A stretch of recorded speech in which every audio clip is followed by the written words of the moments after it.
Jesus started his church the way he wanted it.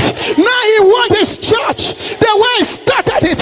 We must go back to what Paul said. That Jesus who died on the cross, the Alpha and Omega, the Comforter, the Deliverer, the Everlasting Father, he said, freely receive, freely give. Something is breaking forth in Kenya.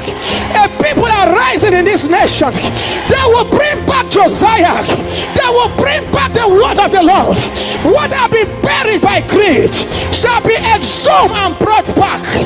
Jesus said before he appeared, there will be an army on the face of the earth, fair as a sun, clear as a moon, terrible as an army with banners. And you are part of the army.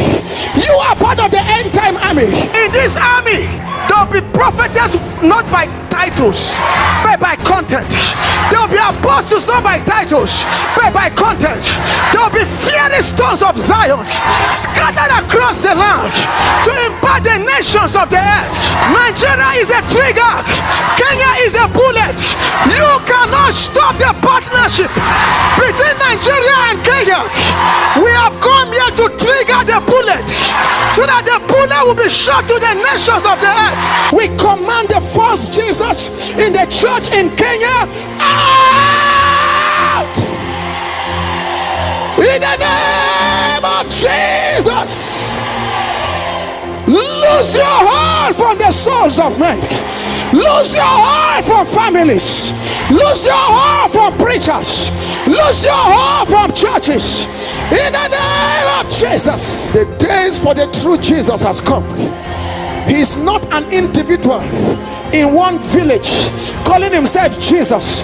That person should be taken to the hospital so that they check his mental setup, because insanity begins that way. Insanity begins by claiming to be who you are not. Are you understanding me?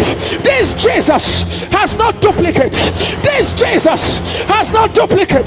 He lives in you. He lives in you. You. He's not a person you travel to go and meet. He lives in you. The Bible says the tabernacle of God with his men is with men. He will dwell with men and live in them. He will be their God. They shall be his people. There shall be no more curse. Any Jesus that did not die on the cross, parading themselves in the church in Kenya, we declare in the name of Jesus, let your power come to an end. In the name of Jesus. Every deception, let it be broken. Let it be exposed. Let it be exposed. Let it be exposed. Let it be exposed. Oh, and hear the word of the Lord.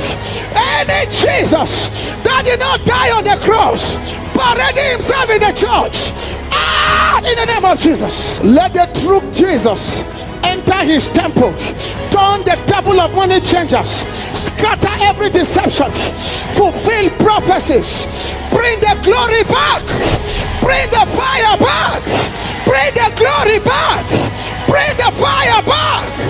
The church have been plagued by another Jesus. That's what we are contending with. And I will not stop shouting. I will not stop screaming. I will not stop calling names and calling places until the sanity of the church is restored back, until Bible says is restored back and another Jesus is chased out of the body. There's a call of God upon your life. If you're a child of God this end time, we live in a generation of contending for the faith that was once delivered by our fathers. We live in a time and season that we have to disconnect from these present fathers and connect to our Bible fathers. We must go back to what Jude said. We must go back to what John the Beloved said and restore back the church to its proper order.